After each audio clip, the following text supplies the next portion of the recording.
감동적으로 찬양해 주신 우리 찬양대에게 감사를 드립니다. 우리 여러분 안녕하십니까? 우리 성도 여러분, 또 그리고 한 주간 귀한 발걸음을 해주신 우리 손님 여러분, 진심으로 다시 한번 환영을 드립니다. 하나님의 은혜 속에서 여러분과 한 주 동안 B와 D 사이의 C 인생이라고 하는 제목으로 말씀을 대언할 수 있어서 저에게는 큰 특권이었고 축복이었습니다. 한번 잠깐 저희가 나누었던 말씀을 한번 좀 리뷰를 해보겠습니다. 제가 첫째 날은 생명의 떡이신 예수님에 관한 말씀을 대언했습니다. 둘째 날은 빛이신 예수님에 대해서 말씀을 대언했고요. 셋째 날은 선한 목자이신 예수님에 대해서 말씀을 드렸고, 넷째 날은 길이요 진리이신 예수님에 대해서 말씀을 드렸습니다. 어제는 부활에 대해서 말씀을 좀 드렸습니다. 공통되는 단어가 있다 그랬습니다. 생명이라는 단어였습니다. 여러분, 우리는 생명체입니다. 그러나 예수님이 주시는 생명을 받지 않고는 살 수 없는 생명체입니다. 이 생명을 저희가 어떻게 유지할 수 있는지, 누리고 살 수 있는지를 오늘 말씀을 통해서 대언하도록 하겠습니다. 오늘 말씀의 제목은 끈이라고 하는 제목으로 말씀을 드리고자 합니다. 2005년 1월 16일이었습니다. 박정은이라고 하는 산악인과 최강식이라고 하는 두 산악인이 세계 최초로 에베레스트 산맥에 있는 촐라체라고 하는 코스를 등반을 합니다. 6,440m였습니다. 히말라야 산맥에는 8,000m가 넘는 고봉이 14개가 있습니다. 거기에 비하면 6,440m는 별로 그렇게 높지 않은데, 이 촐라체라고 하는 그 장소는 마지막 2,000m는 수직 빙벽이에요. 그러니까 깎아지른 절벽이 2km입니다. 그러니까 아무도 겨울에 등반하지 않는 그런 지역이었습니다. 여기를 이 한국의 두 젊은 대원이 세계 최초로 겨울에 이 촐라체 북벽에 등반을 시도합니다. 가장 최소한의 짐을 꾸려서 1박 2일 코스로 등반을 하고 내려오는 그 여정을 잡았습니다. 그런데 너무나 난코스를 만나서 3박 4일 만에 힘들게 정상에 올라갑니다. 그리고 곧바로 하산을 시도합니다. 그러다가 5,300m 지점, 약 한 1,100m 지점을 내려왔을 때 이 동생격인 이 최강식 대원이 크레바스에 추락하는 사고가 발생합니다. 이 다행히 두 사람이 정상에서 하산을 시작할 때 50m 로프를 반으로 접어가지고 서로의 허리를 묶었습니다. 그러니까 한 사람은 이렇게 크레바스 속으로 떨어지고 한 사람은 이렇게 위에서 걸렸습니다. 그런데 이 충격에 떨어지면서 이 크레바스 속에 들어간 최강식 대원은 양쪽 발목 2개가 다 부러집니다. 그리고 이 위에 있었던 이 박정은 대원은 오른쪽 어깨에 어떤 상처를 받고 갈비뼈 2개가 탈골이 돼요. 그러니까 이 상태에서 2시간 이상을 버팁니다. 그러면서 위에는 당기고요, 밑에서는 사투를 부리면서 올라옵니다.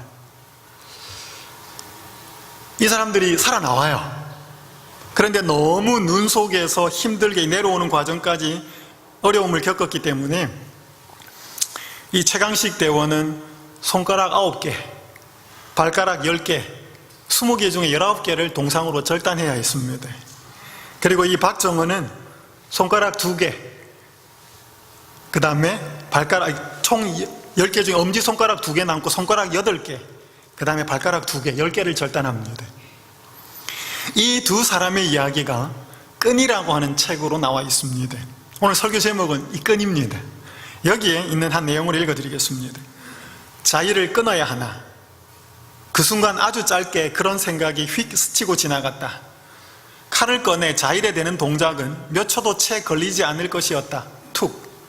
칼을 대는 순간 체중이 실려 팽팽해져 있는 자의는 쉽게 끊어질 것이다. 그러면 모든 게 끝이었다. 강식의 고통도 나의 고통도 둘 사이에 처한 이 처절한 지옥의 순간도 순식간에 사라져버리는 것이다. 거기까지 생각이 미쳤을 때 나는 갑자기 소스라치게 놀랐다. 내가 그런 생각을 했다는 게 믿어지지 않았다. 함께 등반을 떠나던 날부터 강식은 내게 있어 피를 나눈 형제나 다름없는 존재가 아니던가. 죽어도 함께 죽고 살아도 함께 살아야 하는 게 자일 파티의 운명이다. 그런데 나는 지금 혼자라도 살겠다고 자일을 자를 생각을 하고 있었던 것이다. 한 사람은 크레파스에 빠져 있고요, 한 사람은 위에 있고 너무나 춥고 고통스럽고 아프고 그 상황 속에서 진전이 없자 대부분 등산하는 사람들은 칼을 들고 다닙니다. 조그만 칼을. 그걸 꺼냈다 그랬어요. 이걸 꺼내야 되나 말아야 되나. 끊으면 누구는 살고 자기는 살고 밑에 있는 그 동생은 죽는 것입니다. 순간적으로 갈등을 했다는 것입니다. 너무나 고통스러웠어요. 그러나 자를 수가 없었다는 것입니다. 왜? 그 끈이 바로 그 크레바스 속에 있는 그 동생 최강식의 생명을 붙들고 있는 생명줄이었기 때문에 그랬습니다. 오늘 우리는 우리 스스로의 생명이 있는 것이 아니고 예수 그리스도로부터 우리에게는 생명이 연결되어 있습니다. 그것을 받지 못하면, 그 끈이 끊어지면 우린 살아도 산 것이 아닌 것입니다. 저희가 한 주간 동안 생명 이야기를 나누었는데 그 생명이 어떻게 유지되고 있는지, 그 끈이 어떻게 유지되고 있을지를 오늘 말씀을 통해서 살펴보고자 합니다. 요한복음 15장 5절입니다. 나는 포도나무여 너희는 가지니 저가 내 안에 내가 저 안에 있으면 이 사람은 과실을 많이 맺나니 나를 떠나서는 너희가 아무것도 할 수 없음이라. 여러분, 제가 이번 한 주간 동안 예수님이 자기 표현들을 하신 말씀을 요한복음을 통해서 살펴보았습니다. 이걸 헬라어로 에고에임이라 그럽니다. 나는 무엇이다. 요한복음에 7가지가 나옵니다. 생명의 떡, 세상의 빛 쭉 이야기하면서 제가 하나는 못했습니다. 그게 요한복음 10장에 나는 양의 문이다 라고 이야기를 합니다. 그 하나를 빼고 제가 6개를 진행하고 있는 것입니다. 이 말씀은 예수님이 자신을 포도나무로 비유하고 우리를 가지라고 비유하면서 포도나무에 가지가 연결되어 있지 않으면 가지에 열매가 맺힐 수 없다라고 하는 예수님과 우리 사이에 연결된 삶에 대해서 말씀하고 있습니다. 여러분, 우리가 예수님과 연결되지 않으면 아무것도 할 수 없을까요? 어떻게 생각하십니까? 예수님과 연결되지 않으면 아무것도 할 수 없습니까? 시집 장가 갈 수 있지 않아요? 예수님 없어도? 집 짓고 돈 벌고 직장생활 할 수 있지 않아요? 예수 없이도 그렇게 하는 사람 많아요. 여러분, 그런데 돈 벌고 결혼하고 학교 가고 비즈니스하고 즐기며 살 수 있지만 구원에 관련되고 생명에 관련된 것은 예수님을 떠나서는 아무것도 할 수 없습니다. 이 사실을 우리가 분명히 이해해야 합니다. 여러분, 그런데 예수님은 하필 왜 나무 중에서 자기를 포도나무라 그랬을까요? 왜 포도나무에 자기를 비유하셨을까요? 제가 대학원을 다닐 때 이스라엘 땅에 한번 가보게 되었습니다. 팔레스타인에. 가보니까 나무들이 참 많아요. 이게 백향목입니다. 향기도 너무너무 좋고 나무도 엄청나게 크고 대단히 튼튼해요. 왜 예수님이 나는 백향목이니 너희는 백향목 가지니 안 그러셨을까요? 이게 종려나무입니다. 팜트리. 미국에도 많죠. 이스라엘에도 많아요. 예수님이 마지막 공생에 일주일을 남겨두고 일요일에 예루살렘에 입성하실 때 사람들이 이 호산나 소리를 외치면서 들고 외쳤던 그 흔들었던 가지가 이 종려나무 가지예요. 생기기도 아주 잘생기고 키도 큽니다. 왜 예수님은 나는 종려나무니 너희는 종려나무 가지니 그렇게 안 하셨을까요?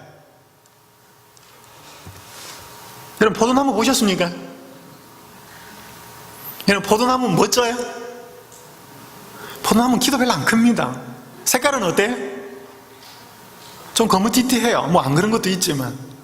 그런데 결정적인 것은 포도나무는 뭐가 없으면, 지지대가 없으면 포도나무는 못 자라요. 여러분, 그냥 사과나무든지 배나무든지 이런 나무들은 그냥 심어놓으면 자라요. 그런데 포도나무는 반드시 농부가 뭐 해줘야? 지지대를 세워줘야 지지대를 감고 타고 올라갑니다. 그래서 농부의 절대적인 필요가 있는 나무가 포도나무입니다. 예수님과 하나님 아버지 사이의 관계를 나는 참 포도나무고 내 아버지는 그 포도나무를 살리고 있는, 포도나무를 지탱하고 있는, 그 포도나무를 돌보고 있는 농부라고 말씀하십니다.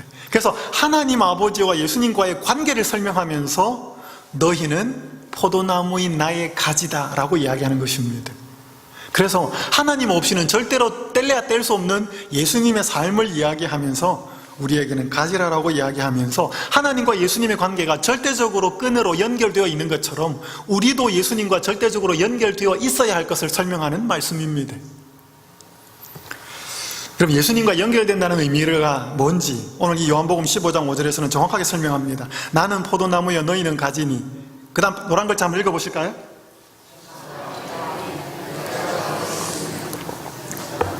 예, 저가 내 안에 내가 저 안에. 그 사람이 내 안에 있고 내가 그 사람 안에 있다. 저가 내 안에, 너 안에 나 있고 나 안에 너 있다. 이 누가 쓰는 표현이에요? 이런 표현이 주로 어디에서 나와요? 너가 내 안에 내가 너 안에. 제가 한 분한테 물었더니 드라마에서요. 드라마에서 이런 말 나옵니다. 이 표현은 누구끼리 쓰는 표현이에요? 사랑하는 연인들끼리 쓰는 표현입니다.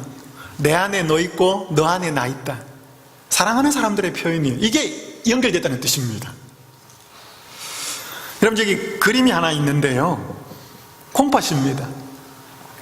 여러분, 사람 몸 안에 콩팥이 있다는 게 무슨 의미예요? 그냥 여기 위치를 차지하고 있는 겁니까?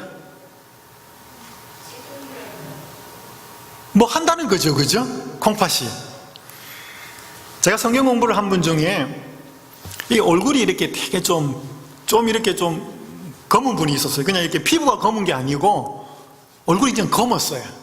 어디 여쭤볼 수도 없고 이제 성경 공부를 쭉 하는데 나중에 본인이 이야기를 하더라고요. 목사님, 저는 콩팥이 망가졌습니다. 그래서 저는 일주일에 3번 병원 가서 투석해야 됩니다. 그러니까 그분이 계속 병원 가가지고 이 콩팥을 투석을 하니까 얼굴이 그런 거예요.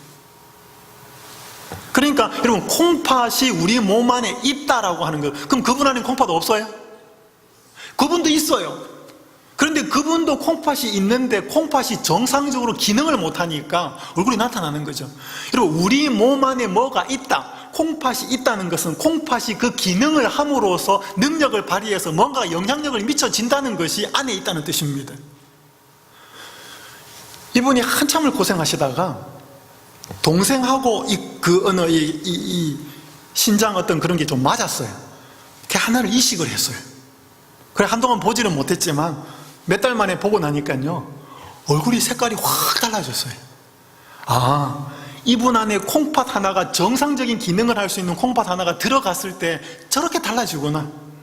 여러분, 이게 우리 몸 안에 있다는 뜻입니다. 예수님이 우리 몸 안에, 예수님이 우리 마음 안에 있다는 것은 실질적인 그분이 살아서 능력을 행한다는 것입니다. 그게 되지 않으면 열매가 없는 것이지요. 그건 연결되었다고 할 수 없는 것입니다. 자, 그럼 여기에서 기억하실 것이 있습니다. 아까 요한복음 5장에서 15장 5절에서는 저가 내 안에 내가 저 안에 있으면 연결됐다 라고 이야기하는데, 요한복음 15장 7절은 조금 표현을 다르게 합니다. 너희가 내 안에 거하고 내 말이 너희 안에 거하면 무엇이든지 원하는 대로 구하라. 그리하면 이루리라. 이 말씀 신자들, 교인들 좋아합니다. 노란 글자를 좋아할까요? 하얀 글자를 좋아할까요? 그지요? 하얀 글자 좋아해요. 무엇이든지 구해라. 다 이루리라. 뭐 도깨비 방망이에요? 여러분, 성경도 그렇고 말도 그렇고 강조점이 있어요. 여러분, 대한민국은 서울말이 표준말이에요. 끝이 어때요? 올라갑니다. 그죠? 너 밥 먹었어? 이 서울말이에요. 경상도 말은요, 니 밥 먹었나? 내려가요. 여러분, 영어에도 인토네이션이라는 것이 있습니다. 악센트가 있고, 강조해야 될 걸 강조하고 강조하지 않을 걸 안 해야지 영어가 되고, 한국말도 마찬가지예요. 높일 때 안 높이고 강조할 때 강조하지 않고 낮출 때 안 낮추면 사투리 돼요. 성경도 마찬가지입니다. 예수님이 요한복음 15장 7절을 주면서 강조점이 앞부분일까요? 뒷부분일까요? 예수님의 강조점은 앞부분이에요. 사람들은요, 자기 생각으로 뒷부분만 생각하는 거죠. 여러분, 예수님이 너희가 내 안에, 예수님 안에 우리가 거하고, 아까 15장 5절에서는 저가 내 안에 내가 저 안에 이렇게 했는데 표현이 달라요. 여기는 뭐라고 그래? 말이 너희 안에 거하면 달라요. 그러니까 우리가 예수님 안에 거하는 건 똑같은데 예수님이 우리에게 거한다는 말은 뭐가 거하는 것과 똑같은 거예요. 예수님이 하신 말씀이 내 안에 거하는 게 예수님이 나 안에 거하는 거예요. 맞아요? 요거 되게 중요합니다. 그래서 예수님의 말씀이 내 안에 확실하게 거하는 사람의 삶은 그렇지 않은 삶하고 달라요. 다른 말로 표현하면 그 사람의 기도는 달라져요.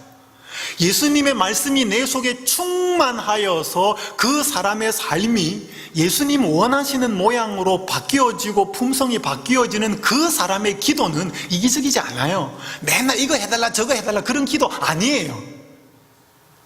그것은 예수님에게 합당한, 아버지 뜻에 합당한 기도로 바뀌어요. 그러면 무엇이든지 원하는 그 무엇은 하나님이 기뻐하시는 기도가 돼요. 그때는 예수님이 뭘 구하든지 다 들어주겠다, 이 말씀이에요. 그러니까 이거는 예수님의 말씀이 거해져서 내가 그분과 하나 되는 경험이 연결되는 상태가 아닌 내 죄된 본성에 있는 무엇이든지 그걸 원하는 대로 다 구하면 들어준다는 말이 아니라는 말입니다. 제가 어제도 말씀을 드렸는데 저는 장례식을 참 많이 갔습니다.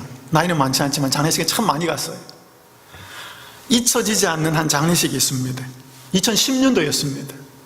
제가 서울영화원교에 있을 때 한 장례식을 가게 되었는데 한 교우님의 딸이었습니다. 처녀였어요. 이 돌아가신 고인에 대한 이야기를 듣고 너무 가슴이 아팠습니다. 그녀는 26살에 연탄가스에 중독이 되었습니다. 그리고 17년간 식물인간으로 살다가 세상을 떠났어요. 43살, 결혼 안 한 아가씨였습니다. 2010년도 제가 한국 나이로 그 장례식에 참석했을 때 43살이었습니다. 제 나이였습니다. 제 나이에 그 아가씨가 이제 사망을 했는데 26년 동안 살다가 연탄가스 중독이 되고 17년 동안 말도 못하고 식물인간의 상태로 살다가 죽은 거예요. 예배를 드리는 내내 그 70이 넘은 노모는 너무나 서럽게 흐느껴 울었습니다. 모든 사람의 장례식은 안타깝고 슬프지만 그때 장례식은 제가 잊혀지지가 않습니다. 아마 그 노모는 그 딸이 직장생활 잘 하다가 좋은 남편을 만나서 가정생활 꾸리고 자녀도 낳고 그렇게 인생을 살기를 바랐을 것입니다. 그런데 원치 않는 안타까운 사고로 인하여 식물인간 17년 동안 살은 몸인지 죽은 몸인지 알 수 없을 상태로 17년을 살다가 떠난 그 딸의 모습을 보고 얼마나 서럽게 우는지 그 참모습이 안타까웠습니다. 여기 요한계시록 3장 1절은 이렇게 말씀합니다. 내가 내 행위를 아노니 내가 살았다 하는 이름은 가졌으나 죽은 자로다. 사대교회에 예수님께서 하신 말씀이었습니다. 여러분, 이 말씀을 듣는 사람이 살은 사람이었을까요? 죽은 사람이었을까요? 산 사람이에요. 그죠? 여기 보니까 내가 내 행위를 아노니 그러니까 뭐 행위를 하는 사람이에요. 행동을 하는 사람인데 너가 살았다고 하는 이름은 가졌지만 뭐하다? 죽었대. 여러분, 그래서요, 세상에요, 살았다고 행동을 하고 말도 하고 다니기 때문에 하나님 보시기에 다 산 건 아니에요. 어떤 사람은 분명히 밥도 먹고 공부도 하고 일도 하고 결혼생활도 하고 많이 살아 움직이지만 예수님 보시기에 죽은 사람이 있다는 것입니다. 많다는 것이에요. 여기 요한복음 6장 63절은 이렇게 말씀합니다. 살리는 것은 영이니 육은 무익하니라. 내가 너희에게 이른 뭐가?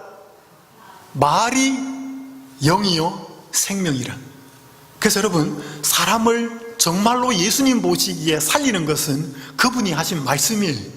그분이 하신 말씀이 우리 속에 들어와 있지 않으면 우리는 살았다고 하지만 예수님 보시기에 산 건 아니에요.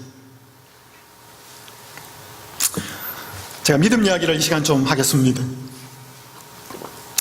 사람들이 어떻게 하면 믿음이 생길까 궁금해합니다. 수도꼭지입니다. 여러분, 중국 본토에서 모택동과 장개석이 자유당과 공산당이 싸우는데 모택동이 이기고 장개석이 지고 대만으로 쫓겨갑니다. 그래서 대만으로 쫓겨온 장개석 군대가 처음으로 대만에서 수도꼭지를 봐요. 쫙 트니까 물이 나오죠. 너무 신기했습니다. 그래서 이 장개석 군대의 군인들이 이 수도꼭지를 파는 데 가가지고 수도꼭지를 많이 사왔어요. 벽에다 다 꽂았습니다. 틀었어요. 물 나와요, 안 나와요? 안 나와요. 그러니까 총을 들고 이 수도꼭지 산 데 가가지고, 판 데 가가지고 속였다고 총질을 해대고 난리가 났습니다. 웃지 못할 일이 실제로 있었어요. 여러분 집에 쓰시는 수도꼭지, 화장실에 쓰는 탭, 이거 열면 물 나옵니다. 그러나 벽 속에 뭐가 있어요? 수도관이 연결되어 있습니다. 뭘로 알 수 있어요? 수도관 보입니까? 안 보여요. 뭐를 통해 알 수 있습니까? 이 수도꼭지에 물이 나오는 걸 보고 벽 속에 없는, 안 보이는 수도관이 연결되어 있다는 사실을 우리는 아는 거죠. 믿는 거죠. 그래서 믿음은요, 볼 수 있는 것 때문에 볼 수 없는 것을 신뢰하는 게 믿음이에요. 여기서 볼 수 있는 것은 나오는 물이에요. 이 나오는 물을 볼 수 있기 때문에 벽 속에 보이지 않는 수도관이 있다는 것을 믿는 것입니다.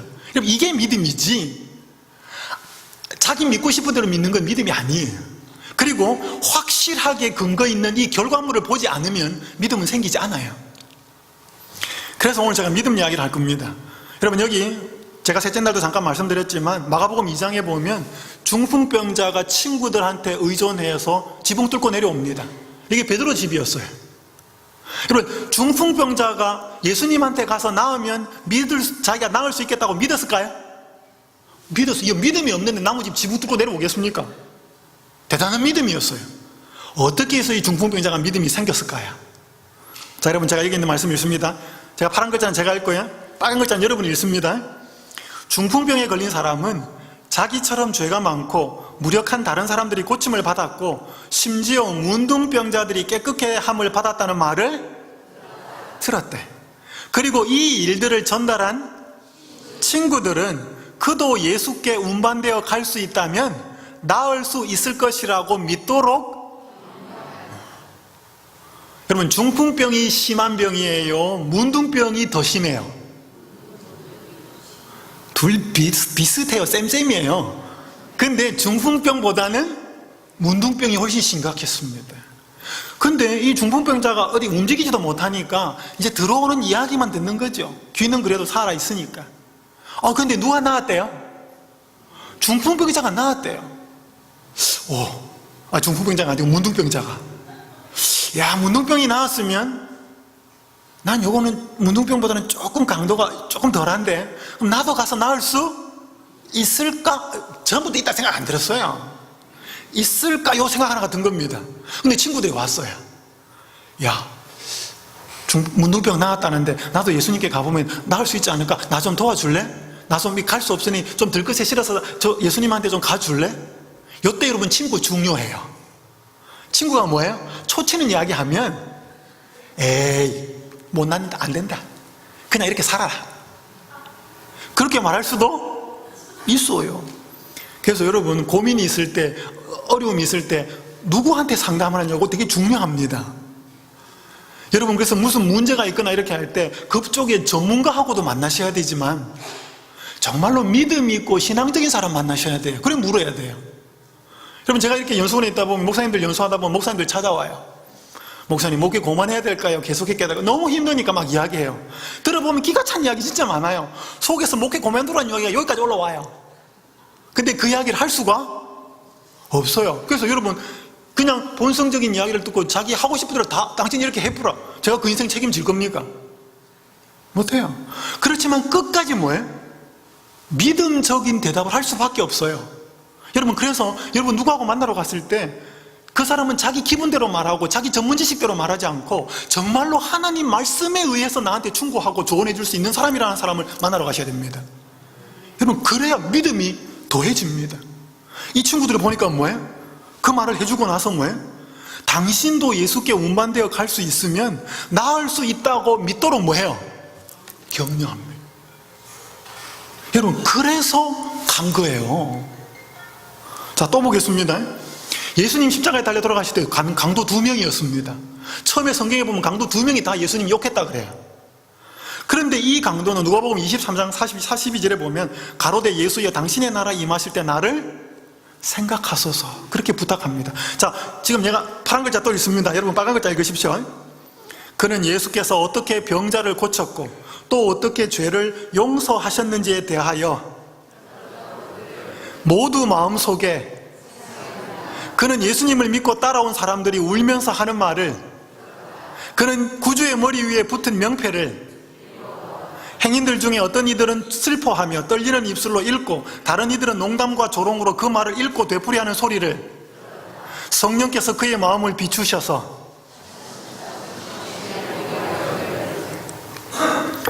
여러분 거기에 매달렸던 강도는 처음에 예수님 욕했다니까요. 근데 그 사람이 어떻게 예수님이 자기를 구원해 줄 수 있는 존재인 줄을 알고 당신의 나라가 임하실 때 나를 생각해 주십시오라고 고백했고 어떻게 그렇게 부탁했는가 이 말이에요. 자, 그가 강도짓하고 십자가에 달릴 때까지 예수님이 했던 이야기, 그 당시 주워 들었던 이야기, 흘려버렸던 이야기, 관심도 없었던 이야기, 그게 매달려가지고 하나씩 하나씩 떠올렸던 거예요. 회상했다 그랬어요. 그리고 거기에 찾아왔던 모든 사람들이 예수님의 그 머리 위에 달려있는 그 명패에 적힌 말 밑에서 군지렁대는 소리, 모든 소리, 그리고 예수님이 하늘을 향하여 기도하는 아버지여 저희를 사하여 주옵소서, 자기가 하는 것을 알지 못함이니이다, 예수님의 기도 소리, 그 모든 인포메이션이 계속 들어갔습니다. 그러면서 차츰차츰 성령께서 그의 마음을 비추셔서 확신의 고리가 연결됩니다. 한마디로 믿음이 조금씩 생겨난 거죠. 여러분 여기 로마서 10장 17절 이렇게 말씀합니다. 그러므로 믿음은 들음에서 나며 들음은 그리스도의 말씀으로 말미암았느니라. 여러분 믿음은요 들어야 돼요. 뭘 들어야 돼? 하나님 말씀을 들어야 돼요.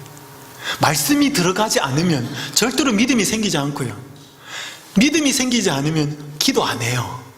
왜 사람들이 기도 안 하는가? 여러분의 삶의 문제가 너무 크고 너무나 고통스러운데 저기에 너무 그 문제에 대해서 전문가가 있다.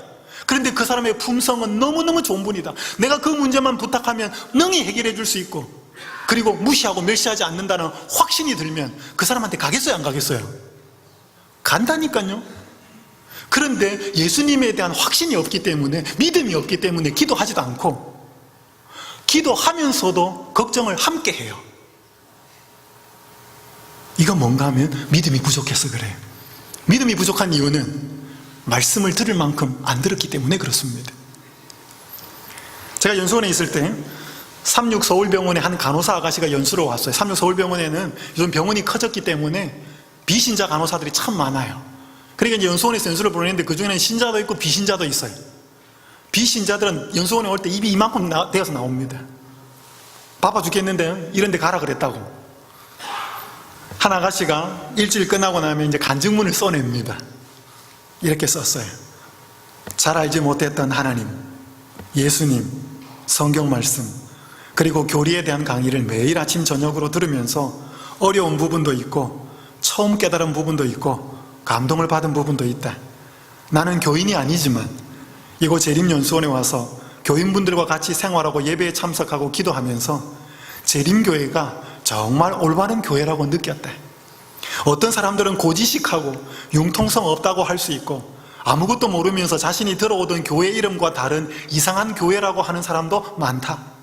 사실 나도 그런 사람이었고 지금도 재림교회에 대해 아는 것이 거의 없지만 구원에 가장 가까운 교회가 재림교회라는 걸 느끼긴 충분한 시간이었다. 교회에 나가는 것은 아직 결정하지 못했다. 하지만 굳이 나가야 된다면 재림교회에 다니게 될 것 같다. 조금 제한이 많고 까다롭지만 그게 성경대로 따르는 것이라면 그렇게 하는 것이 맞으니까 말이다. 제가 이 아가씨 기억해요. 왜냐하면 첫날부터 아주 우거지상이었거든요. 근데 이 아가씨가 얼굴이 조금씩 달라져 갔어요. 안식일날 예배 드리는 데는 얼굴이 환했어요. 어떻게 이렇게 변했을까요? 연수원에 오면 어디 가지도 못해요. 그 산골짜기라서. 그러니까 밥 먹고 말씀 듣고 밥 먹고 말씀 듣고 책 보고 조금씩 그 아가씨 들어간 거예요. 하나님의 말씀이 들어가면서 아, 내가 알고 있던 이게 편견이었구나. 아, 내가 알고 있던 이 예수, 내가 알고 있던 이 교회, 하나님의 말씀이 조금씩 들어가면서 마음속에 변화가 일어났던 것이에요. 확실히 결정한 것 다 아니지만 그녀가 이 과정을 겪으면서 새로운 시작을 하기에는 충분한 이 은혜의 단비가 마음속에 내린 것입니다. 여러분, 연수원에 오면요, 또 저희가 책을 읽혀요. 그 책은 시대의 소망의 그 마지막 책에 겟세마네라고 하는 그 우리 74장 그 겟세마네라고 하는 부분부터 마지막 87장 그 끝까지에 있는 부분 14챕터를 조그만 이렇게 책으로 묶어서 연수생들에게 줘요. 일주일 동안 그거 다 읽어야 됩니다. 14권을. 그거 읽고 나서 한 사람이 연수생이 독후감을 쓴 거예요. 연수원에 오면 숙제가 꽤 많습니다. 너무 슬펐다. 영화의 한 장면이 떠올랐다. 내가 차마 눈뜨고 보지 못하여 살짝 본 장면. 하나님께서는 얼마나 슬프고 우리가 밉지 않았을까라는 생각이 들었다. 예수님 감사합니다. 예전부터 생각하고 궁금했던 것이 풀렸다. 왜 예수님께서는 이적을 보이지 않으셨을까? 읽으면서 그냥 눈물이 났다. 두려움과 공포도 느꼈으며 주님의 사랑이 얼마나 큰지 눈물이 났다. 마음에 평안이 찾아왔으며 한편으로는 예수님을 많이 알고 직접 겪은 제자들도 못 알아본 예수님을, 이 부활하신 예수님을 이야기하는 것 같아요. 못 알아본 예수님을 나는 어떻게 알아볼 수 있을까라는 생각과 알아보기 위해 예수님의 말씀과 기도와 사랑의 끈을 놓지 않아야겠다는 생각을 했다. 읽으면 읽을수록 내 마음이 기쁘고 즐거웠다. 하늘 천사들의 기쁨, 그리스도의 사랑이 내 마음속에 꽉 차 나도 즐거움과 평온함으로 가득해졌다. 지금도 나를 위해 간구해 주시고 사랑해 주시는 예수님 감사합니다. 사랑해요. 오늘 여러분, 이런 경험들은 연수원에 와서만 하는 경험 아니고요, 이런 아가씨들, 이런 사람들만 하는 특별한 경험 아니에요. 그죠? 우리가 처한 곳에서 주신 하나님의 말씀을 내 마음속에 깊이 새기기를 원하는 모두에게 이 생명력은 전달될 수 있습니다. 여러분, 부디 이번 한 주간 그저 좋았다, 재미있었다 여기에 끝내지 마시고 그분이 포도나무고 그분의 가지로서 그분의 말씀이 우리 안에 들어와 있지 않으면 절대로 연결된 삶을 살 수 없다는 사실을 꼭 잊지 않게 되기를 간절히 바랍니다. 여러분, 성경 말씀 읽으실 때 두 가지를 좀 기억해 주십시오. 첫 번째는 예수님의 마음이 떠오를 때까지 읽으셔야 됩니다. 여기 베드로후서 1장 19절에 보면 새별이 너희 마음에 떠오르기까지 너희가 이것을 주의하는 것이 가아니라. 성경을 읽어도 그냥 그만두지 마시고 뭔가 거기에서 나를 향하신 예수님의 사랑을 발견할 때까지 읽으셔야 됩니다. 한 여인이 있었습니다. 어느 날 그녀의 집에 있는 서재에서 한 권의 책을 꺼내 읽었는데 너무도 재미가 없었어요. 다 억지로 읽기를 읽었지만 대충 읽고 그 책을 꽂아 놓으면서 다시는 이 책 안 보겠다 라고 생각하면서 책을 꽂았습니다. 몇 년 후에 그녀가 한 남자를 만나 사랑에 빠지게 되었습니다. 근데 우연인지 아닌지는 모르겠는데 그 약혼자의 이름과 옛날에 하도 재미없게 읽었던 그 책의 저자의 이름이 똑같았어요. 그래서 데이트를 하는데 그 약혼자를 만나서 이야기했습니다. 제가요, 옛날에 책 하나 읽었는데 너무너무 재미없었는데 그 책 이름이 당신 이름하고 똑같아요. 그러니까 그 남자가 빙그레 웃으면서 이렇게 말합니다. 그 책 제가 썼어요. 그 이 아가씨가 너무 미안해졌습니다. 그리고 그 데이트가 끝날 그날 밤에 집에 와서 그 책을 다시 뽑았어요. 우와, 너무너무 재미있었어요. 밤을 새워서 그 책을 꼴딱 다 읽었어요. 그러면서 그 책을 꽂으면서 뭐라고 생각하면 이 세상에서 이 책보다 재미있는 책은 없을 거야. 그렇게 하면서 꽂았어요. 그럼 뭐가 달라졌죠? 옛날에는 왜 그토록 재미없는 책이, 그 내용도 바뀐 것도 아니고 글자가 바뀐 것도 아닌데 그녀에게 왜 그렇게 재미없는 책이 재미있는 책이 되어버렸어요? 그 책 누가 쓴 거예요? 나를 사랑하고 나와 함께 결혼을 하겠다고 약혼한 그 남자가 쓴 책이었기 때문에 자기한테 그렇게 재밌어졌어요. 많은 사람들이 성경을 너무 먼 이야기처럼 봅니다. 이 성경책은 나를 너무나 사랑하셔서 나를 위해서 그 하늘 보좌를 버리고 그 모든 것을 희생하여서 모든 것을 버릴 각오를 하고 이 땅에 오신 나를 사랑하는 그분의 그 사랑이 구구절절히 적혀있는 그분의 말씀이에요. 제가 좋아하는 한 글이 있습니다. 이 유한준 씨, 조선 후기 때의 문장가였습니다. 정조 때 이 말을 했습니다. 사랑하면 알게 되고 알게 되면 보이나니 그때 보이는 것은 전과 같지 않으리라. 여기 이 말씀 잘 한번 기억해 보십시오. 사랑하면 뭐 하게 되고 알게 되고 알게 되면 뭐예요? 보이나니 그때 보이는 것은 전과 같지 않아요. 여러분, 이게 거듭남이에요. 예수님 사랑하면, 예수님 알게 되면 뭐가 보여요. 안 보이던 게 보여요. 죄 아닌 것이 죄로 보이고요, 눈물 아닌 것이, 슬프지 않을 것이 슬프게 보이고, 기쁘지 않을 것이 기쁘게 보이고, 그분이 기뻐하는 건 나도 기뻐하고, 그분이 슬퍼하는 건 나도 슬퍼하고, 그렇게 하나로 연결될 때 그 다음에 보는 세상은 똑같은 세상인데 완전히 달라진 세상이에요. 내가 뭐하고 살아야 될지, 어디에 돈을 써야 될지, 어디에 시간을 투자해야 될지, 내가 자녀를 어떻게 키워야 될지, 그때 보는 세상은 달라요. 오늘 여러분들이 여러분을 그처럼 사랑하시는 그 예수님을 알고 여러분의 세상이 그렇게 달라질 수 있기를 간절히 바랍니다. 제가 이제 시간 다 됐습니다. 영상 하나 보고 마치겠습니다.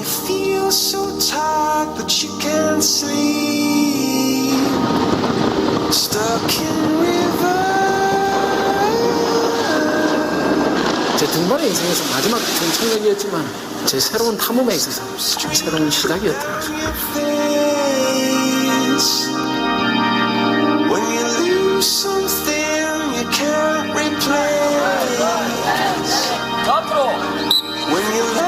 형님이 그렇게 이제 전라체에서 고생하면서 저기까지 다시 데리고 왔잖아요. 사실 제가 인생의 패배자이냐 밑바닥 생활을 하게 되면은 그 형이 그 고생들이 정말 아무것도 아니게 되잖아요. 형이 저렇게 열심히 하고 있는데 나도 열심히 해야 되겠다는 생각을 하고 있는 거고, 그게 파트너라는 거라고 저는 그렇게 생각해요. 서로가 서로를 위해서 그런 거죠, 세상은.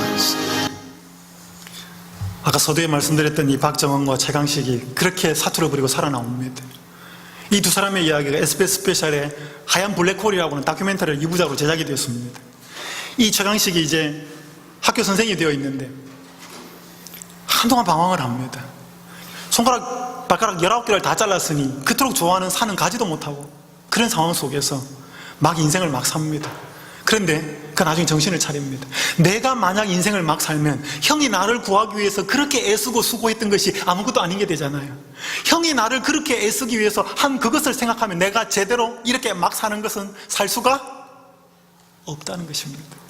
여러분이요, 오늘 우리가 어떻게 살아야 될 것은 그저 내가 노력하고 애쓰는 것이 아니고 나를 위해서 이루신 놀라운 그분의 은혜, 그분의 십자가의 사랑, 그분의 죽으심이 오늘 만약에 우리가 대충 살면, 아무렇게나 살면 그 예수님의 사랑이 나에게 헛것이 되어버립니다.